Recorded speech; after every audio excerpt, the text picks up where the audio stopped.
Welcome to the World War I History Podcast, produced by the MacArthur Memorial, a museum and research center dedicated to preserving and presenting the history of General Douglas MacArthur, which includes the story of World War I and that of the millions of men and women who served in that war. Gallipoli, Crucible of Nations. The 1915 Gallipoli Campaign was an operation that was supposed to end the stalemate of the Western Front. It utilized a mix of troops mainly from Great Britain, France, Australia, and New Zealand. As these troops sailed towards Gallipoli in 1915, some considered themselves the luckiest young men in the war. They believed they were not bound for the mud and the filth of the trenches in Europe, but for the plains of ancient Troy. Despite this enthusiasm, however, Gallipoli proved a costly Allied failure. Allied troops suffered 250,000 casualties in 8 months. The sacrifice of the ANZACs, the troops of the Australian and New Zealand Army Corps, left a particularly deep impression on their respective nations. The Turkish defenders also endured appalling casualties. And yet many scholars argue today that out of this crucible of sacrifice emerged the modern identities of Turkey, Australia, and New Zealand. The campaign was fought in the region of the Dardanelles, a narrow strait in northwestern Turkey that connects the Aegean Sea to the Sea of Marmara, and then from there to the Bosphorus and the Black Sea. The Gallipoli Peninsula, where the majority of the Allied landings occurred, forms the northern bank of the strait. For thousands of years, the Dardanelles have been the setting for great historical or mythical dramas. 4 miles from the southern entrance of the straits lie the ruins of the ancient city of Troy and the Trojan plain where Achilles and Hector fought. At the Narrows, or what the classical world referred to as the Hellespont, lies the gateway between Europe and Asia.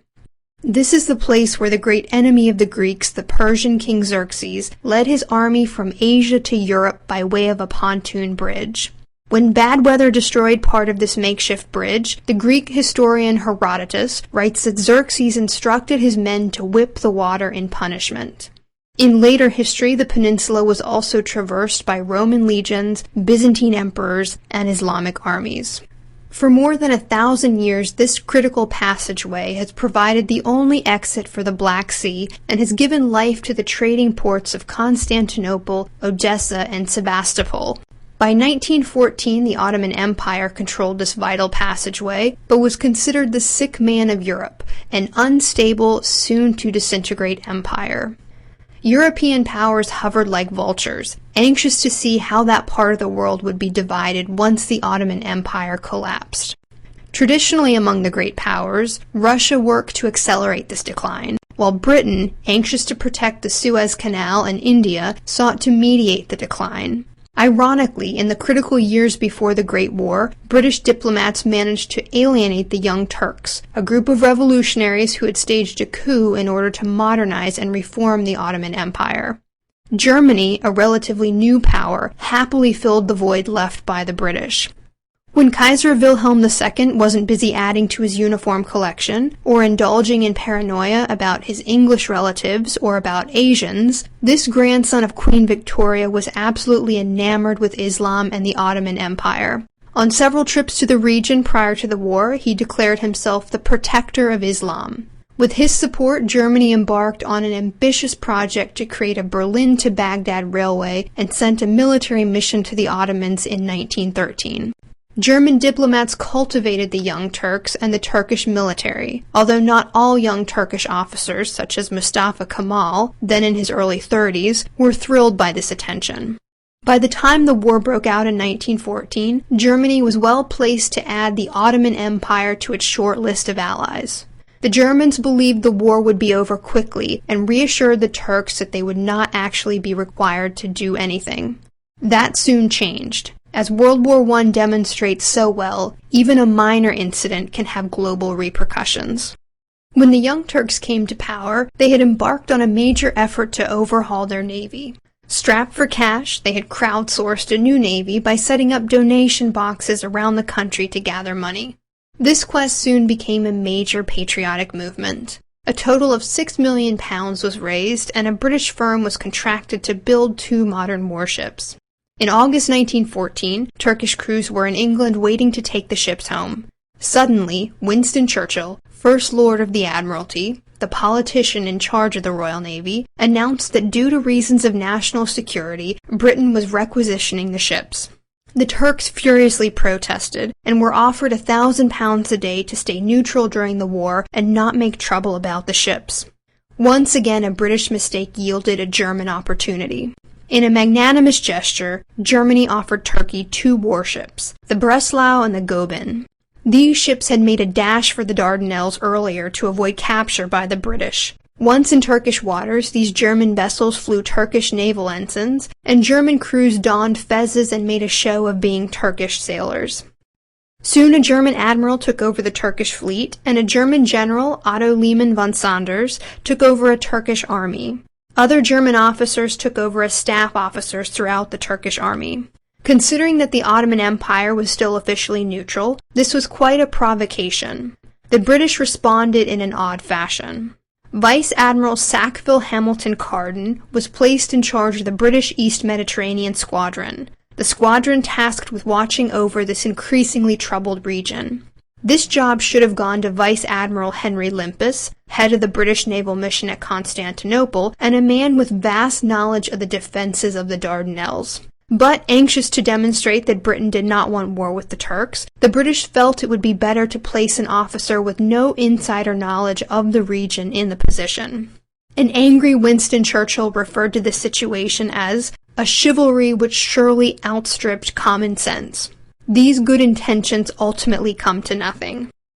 Back to the Western Front, as the First Battle of the Marne ended in stalemate instead of quick victory, Germany suddenly needed Turkey to be a fighting ally.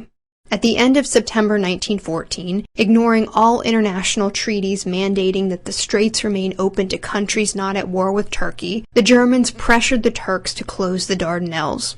Reports soon emerged of dense forests of masts and smokestacks clogging the ports of Constantinople. Russia was cut off from her allies. As it is today, access to the Mediterranean was incredibly important to Russia. In 1914, 90% of Russia's grain went through the Dardanelles. 50% of other exports and imports also went this route. To have this route strangled off was disastrous. In early November, after the Ottomans refused to expel all German naval personnel and reopen the straits, 2 British cruisers and 2 French battleships bombarded the Turkish forts defending the entrance to the Dardanelles. 2 days later, Britain followed her allies and officially declared war on the Ottoman Empire. There was no concerted strategy or plan at work, just a belief by Churchill that it is a good thing to give it a prompt blow. This prompt blow proved to be an advantage to the Turks and their German allies. Satisfied that the Turkish defenses were soft and easy to penetrate, the Allies sat back for months. The Turks used that time to double the minefields, install more searchlights along the water, link artillery batteries with telephone lines, lay range buoys, and locate places on the hillsides to place mobile howitzers. Soon the peninsula was bristling with 82 heavy guns and an additional 230 artillery pieces. As Turkish troops began practicing anti-invasion drills, more gun crews and German artillery officers arrived to bolster the defenses. A reserve force was also stationed in the region. Lieutenant Colonel Mustafa Kemal's 19th Division was part of this mobile reserve. By this point in the war, the Allies had suffered 1 million casualties in Europe. The trenches stretched from the English Channel to Switzerland. Neither side could break the stalemate. Lord Herbert Kitchener dominated the British war effort as the Secretary of State for War. Kitchener was of the killing German school of thought. In his mind, the more Germans killed, the sooner the war would end. Despite overwhelming losses, he believed the Allies must continue their assaults on the Western Front until at some point, somewhere, someday, somehow, the German lines broke. Restless, Churchill wrote to the British Prime Minister, "Are there not other alternatives than sending our armies to chew barbed wire in Flanders?" Like others, Churchill was beginning to see the Ottoman Empire and the Middle East as the soft underbelly of the enemy. In November 1914, a British Navy landing party had gone ashore at Iskenderun, also known as Alexandretta, to destroy Turkish locomotives and supplies. The local Turkish forces had actually helped plant charges to destroy their own supplies. In the mind of the British military planners, this quixotic episode revealed something important. Johnny Turk, as the Turkish soldier was nicknamed, was clearly an incompetent soft target. Kaiser Wilhelm also saw the Ottoman Empire as key to breaking the stalemate in Europe. He believed he could use the empire to rally 300 million Muslims against the Allies and generate what one German official labeled a gigantic St. Bartholomew's Day massacre of Christians. On November 11, 1914, his agents had the Ottoman Caliph issue a fatwa calling for global jihad against the British, French, and Russians. German agents then fanned out across the Middle East to persuade Muslim jurists from Mecca to Kabul to issue similar fatwas. As he threw 3 billion German marks behind the strategy, the Kaiser was banking on the fact that there were no differences between Shias and Sunnis, that Turks, Kurds, Persians, and Arabs all had similar interests, and that no one in the region would be upset by his flirtations with Zionism. The Kaiser's global jihad did not eventually have its intended results, but as 1914 drew to a close, both the Allied and Central Powers were looking to the Ottoman Empire as a stalemate breaker. Back to the closure of the Dardanelles, with their main supply route cut off, by 1915 Russia was in a desperate position. They were fighting the Turks in the Caucasus, and in January 1915 they asked the Allies to attack the Turks to draw some pressure off of Russia. Even though the British did not believe this would help, they committed to try. Russia had already lost 1 million men in the war, but was still fighting and keeping German divisions bottled up on the Eastern Front. The last thing the Western Allies wanted was more Germans arriving on the Western Front. In response, Kitchener gave Churchill the green light to make a naval demonstration at the Dardanelles, but only a naval demonstration. He was adamant that there would be no boots on the ground. This was a problem because naval planners like First Sea Lord Admiral Jackie Fisher proposed using old battleships scheduled for scrapping to force the straits in conjunction with 100,000 troops to secure the Gallipoli Peninsula. Churchill knew Kitchener would not make troops available, so he picked and parsed through the proposal and fixed on the possibility of forcing the straits with just the old battleships. He ultimately convinced himself that ground troops would not be needed. This flew in the face of Royal Navy tradition and philosophy. Britannia ruled the waves, but as famed British Admiral Horatio Nelson once said, any sailor who attacked a fort was a fool. And yet by January 1915, the Admiralty was instructed to prepare for a naval expedition with the objective of capturing Constantinople. Few asked how ships were to capture and hold territory, and if they did, no one wanted to talk about it. The morning of February 19th, Admiral Carden, the poor admiral chosen for his job because he didn't know anything about the Dardanelles, ordered his fleet to open fire on Turkish forts at the mouth of the Dardanelles. The Turkish guns remained relatively silent, and the Allied fleet managed to stay out of firing range. Bad weather then forced a delay, but the assault resumed on February 25th. Turkish forces abandoned the forts and fled up the peninsula.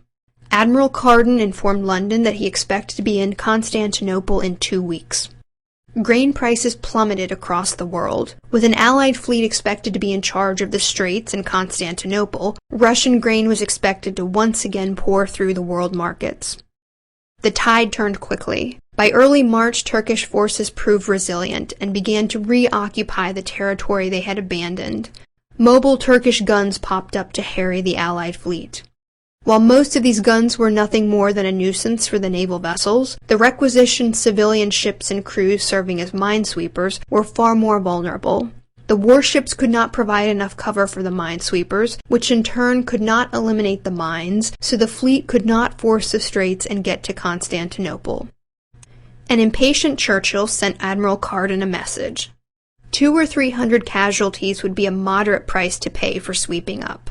The work has to be done whatever the loss of life, and the sooner it is done, the better. Carden promised to launch an all-out effort to clear the straits, but he was overwhelmed.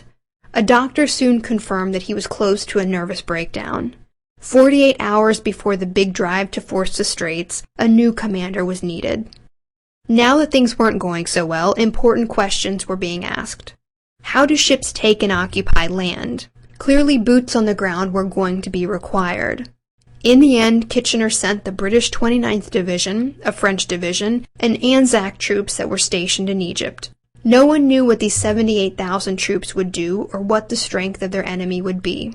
To add to this confusion, the only map they had of the Gallipoli Peninsula was hopelessly inaccurate in terms of scale and topography. But at least there were troops. Everybody seemed to agree that was a good start. On March 18th, the Allied fleet attempted to force the straits under a new commander, Admiral John de Robeck. Initially, everything seemed to go as planned. The fleet moved through the straits and attacked Turkish forts with an enormous amount of firepower. Observers on the peninsula were impressed by the fervor of the Turkish troops. As Allied shells ripped apart the landscape and sent ancient coins and pottery shards flying through the air, Turkish gunners were undaunted and appeared indifferent to harm. When one particular gun's mechanism for hauling shells was damaged, Turkish gunners began the Herculean task of hauling the shells themselves. Despite this courage, however, their ammunition was running out. They had a hidden line of defense, though. 10 days prior to the anticipated attack, a German advisor had helped the Turks lay a new line of mines. The Allies missed this.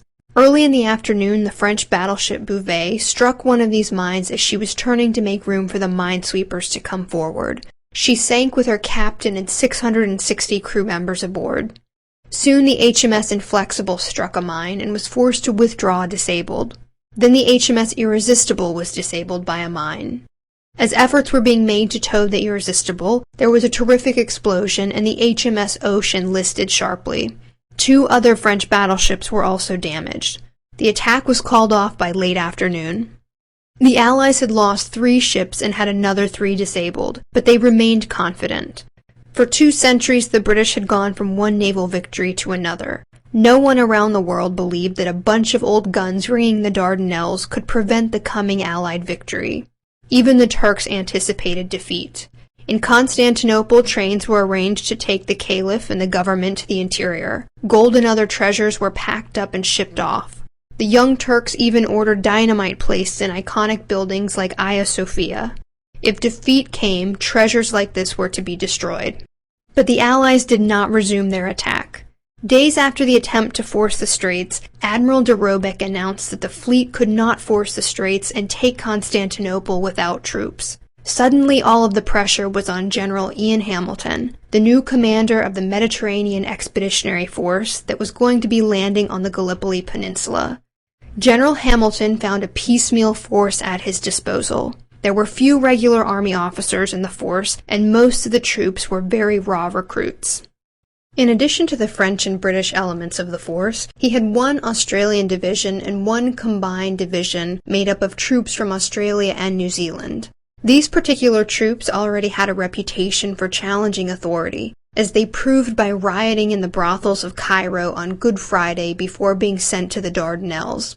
They also had a particular dislike for British leadership.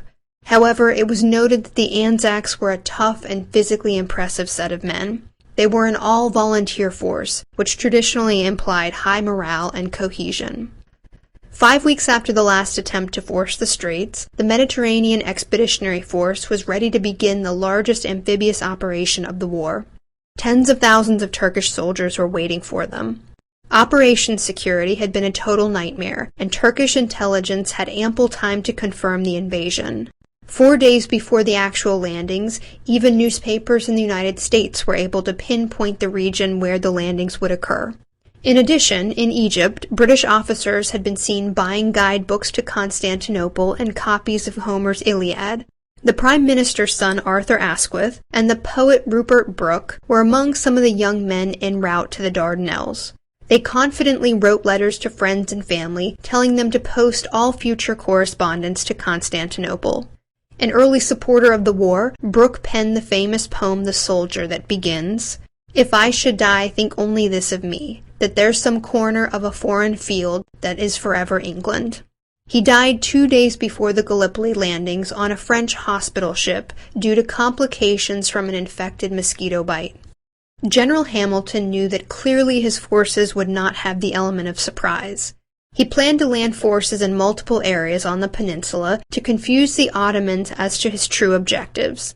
In the early morning hours of April 25th, the ANZACs landed on the mid-peninsula to cut off the western Turkish forts. The British 29th Division landed on the tip of the peninsula, and the French landed on the Asiatic side of the Dardanelles. The French landing was a diversion. They would eventually evacuate and join the 29th Division. Far from being worried about dispersing the strength of their force, the Allies believed that man-to-man their forces were superior. Johnny Turk, so the conventional wisdom went, was a poor soldier. The plan was to capture and hold the northern peninsula so that a naval force could successfully advance through the Narrows to Constantinople.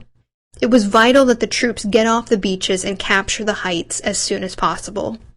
In the pre-dawn hours of April 25th, the ANZAC troops landed on a tiny sliver of beach, today referred to as ANZAC Cove. This was not the intended landing site, but as so often happens in war, not everything goes exactly to plan. On the sliver of beach, the ANZACs were protected from the big Turkish guns, but they also faced the difficult task of breaking out and up a steep hillside. As a result, the Ottoman defenders were able to contain the attack close to shore. By the early afternoon, the Turks were nearly out of ammunition, and they began to meet the attackers on the slopes with bayonets fixed. Near the heights of Çanakkale, the target of the ANZACs, the Turkish 57th Infantry Regiment received orders from Lieutenant Colonel Kemal. "I do not order you to fight, I order you to die." In the ensuing battle, every man of the 57th was either killed in action or wounded. As a sign of respect today, the 57th Regiment no longer exists in the Turkish army. By nightfall, around 16,000 men had landed, and the ANZACs had formed a cramped beachhead. The commander of the ANZAC force informed General Hamilton that his staff was suggesting an evacuation by sea because a breakout was virtually impossible. Hamilton, who had yet to see the battlefield firsthand, rejected this request. He responded, "Dig yourselves right in and stick it out. Dig, dig, dig until you are safe." This order gave the ANZACs the famous nickname Diggers. In an ironic twist, in a paper presented to the Royal Geographic Society in London the next day, D.G. Hogarth outlined the geography of the war with the Ottoman Empire and drew the conclusion that no general, if he had the choice, would land a considerable force upon the peninsula. He argued that the lack of potable water, as well as the inhospitable terrain, would doom any campaign. The advice was good, but it was too late. According to the Commonwealth War Graves Commission, 754 Australian and 147 New Zealand soldiers died on 25th April 1915. Thousands more were wounded. Junior officers had a particularly high mortality rate, as the difficult terrain forced them to expose themselves to enemy fire in order to find out where they were or where their men were. It is unknown how many Turkish soldiers died, but most estimates are in the thousands. Over the next weeks, there were several failed attacks and counterattacks by both sides. A lot of this involved hand-to-hand fighting. On May 19th, 42,000 Turks launched an attack to push 17,000 ANZACs into the sea. Despite overwhelming numbers, they were repulsed because the ANZACs had been warned a day before by British aviators who had been flying reconnaissance missions over the peninsula. The Turks suffered 13,000 casualties. The ANZAC casualties amounted to 160 killed and 468 wounded. The dead included a stretcher-bearer, John Simpson Kirkpatrick. For 2 weeks, Kirkpatrick and a donkey he had found had worked day and night helping the wounded. Calm and collected, he walked the battlefield, singing and whistling, all the while ignoring enemy bullets that whizzed around. He saved countless lives, and in doing so, he exhibited the fearlessness and the comradeship that came to characterize the ANZAC spirit. 9 days after the Allies landed at Gallipoli, a German officer advising the Turkish forces, Major Karl Mühlmann, wrote home to his parents, "One has to pay the troops the highest tribute for not falling into disarray. For my part, I have once again gained the conviction that all is possible with this raw human material."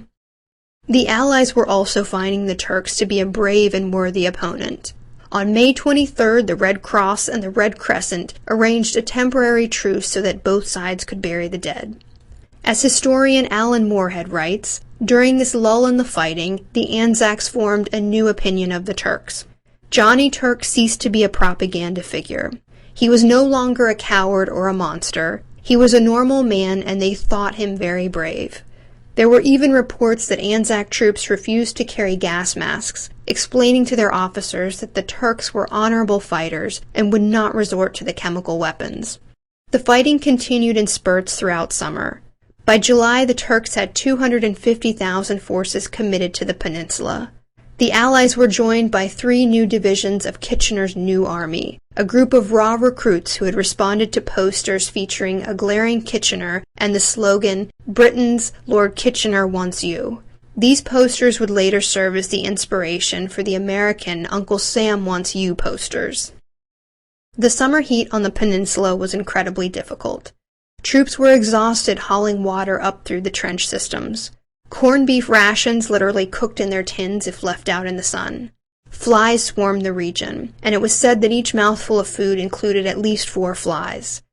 Every day 1,000 Allied troops were evacuated due to disease, mostly dysentery. Unburied corpses lay putrefying in no man's land, drawing more flies and spreading a terrible stench miles out to sea. The Turks faced similar conditions. Piled up bodies or body parts were crammed into some of their defense works. Some walls and trench floors were slippery with fluids from these decomposing remains. On August 6th, the Allies mounted one more attack at a place called Suvla Bay. The attack would be conducted by 2 divisions from Kitchener's New Army that had no combat experience. To lighten the burden on them, the ANZACs were ordered to distract the Turks while the new troops landed. In one of the most tragic parts of the campaign, the ANZACs stormed up Lone Pine Ridge. Some units suffered 74% casualties. 6 Victoria Crosses were won that day, but the operation failed to take the heights. Another group of ANZACs simultaneously assaulted the heights of Chinook Bear. In the process, they were utterly obliterated, as depicted in the movie Gallipoli. In the end, the sacrifice did not win the day. The new troops who had landed at Suvla Bay arrived tired and thirsty. The Turks were nowhere to be seen, but instead of advancing, the division stopped and rested on the orders of an incompetent commander. In doing so, they lost the initiative, and by the next morning, thousands of Turks were waiting on the heights for them. Stalemate had been achieved once again. Having suffered an additional 40,000 casualties, General Hamilton then asked London for another 95,000 men. Gambling on a win, Churchill and other supporters of the campaign had consistently funneled troops to the region. Now it was clear that Gallipoli was a failure. Staff officers sent to London to beg for more troops began publicly calling for an evacuation. No one really listened, though, until a 29-year-old journalist, Keith Arthur Murdoch, the future father of Rupert Murdoch, wrote a florid account of incompetence and the waste of lives at Gallipoli. In response to growing concern over the campaign, Kitchener visited the peninsula in early November 1915 and was taken aback by the terrain and the cramped beachheads. On November 22nd, he informed London that Gallipoli had to be abandoned. Foreseeing this outcome, Winston Churchill had already resigned as First Lord of the Admiralty on November 18th. He departed and headed to the Western Front to command a battalion in the mud of Flanders. His wife Clementine believed he would die of grief. His only support in the press came from J. L. Garvin, who wrote for The Observer, "He is young, he has lion-hearted courage, his hour of triumph will come." The suffering at Gallipoli was not over, however. At the end of November, a 2-day blizzard of sleet and snow covered the peninsula. Icy water rushed down the hills and surged into the trenches, drowning men inside. 200 men froze to death, and 16,000 were listed as disabled by frostbite. The Turks didn't fare any better.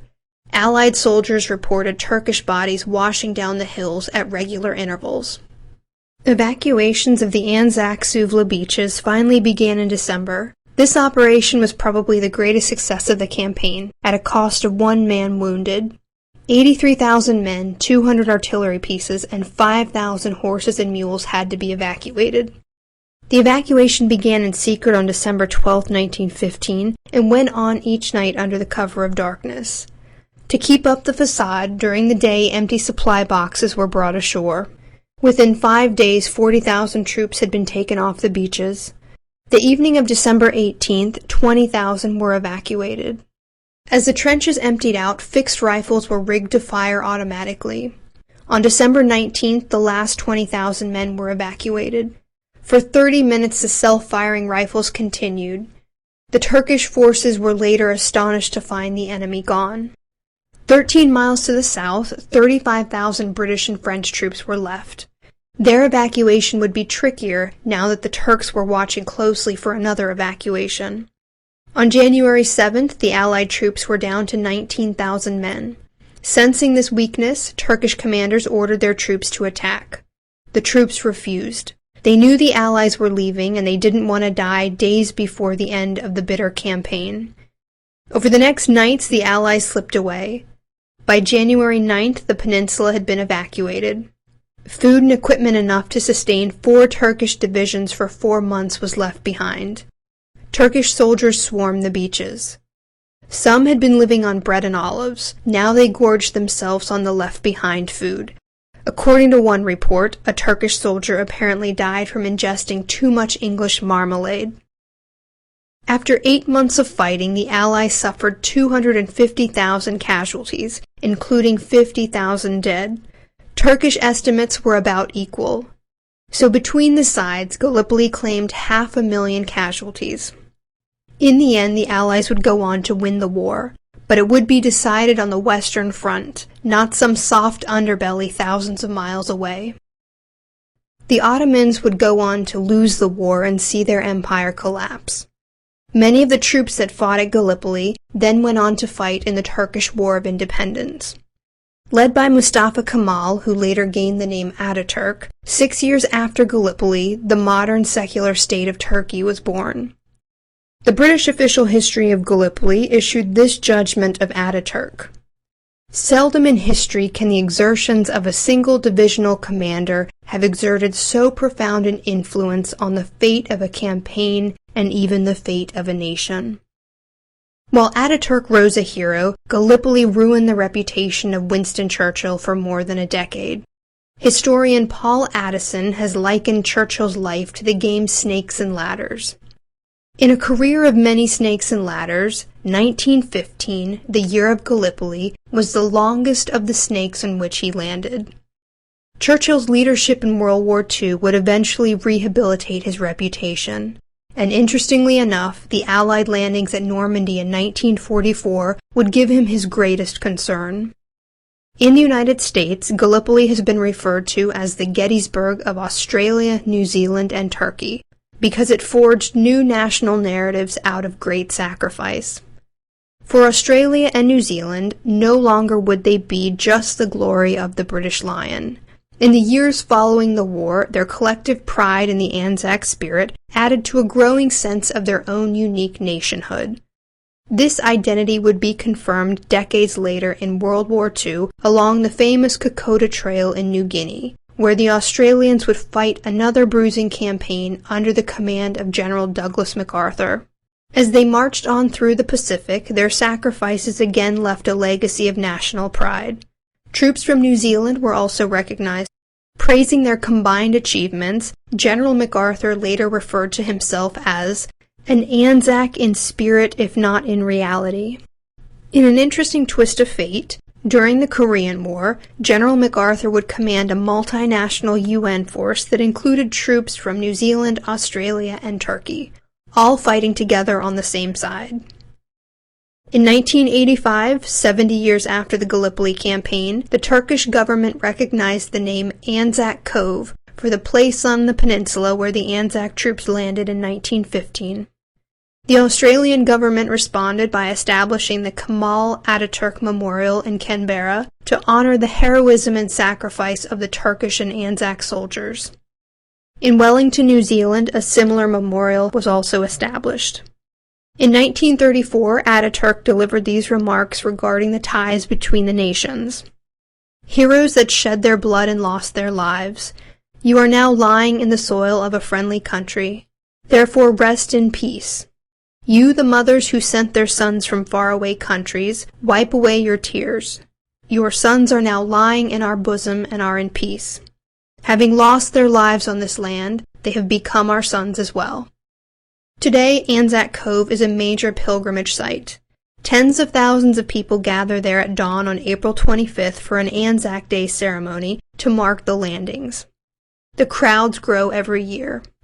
At this and other Anzac Day ceremonies around the world, the Ode of Remembrance is recited. The ode goes as follows. They shall grow not old, as we that are left grow old. Age shall not weary them, nor the years condemn. At the going down of the sun and in the morning, we will remember them. Thank you for listening. If you have any questions, suggestions, or comments, please contact Amanda Williams at amanda.williams@norfolk.gov.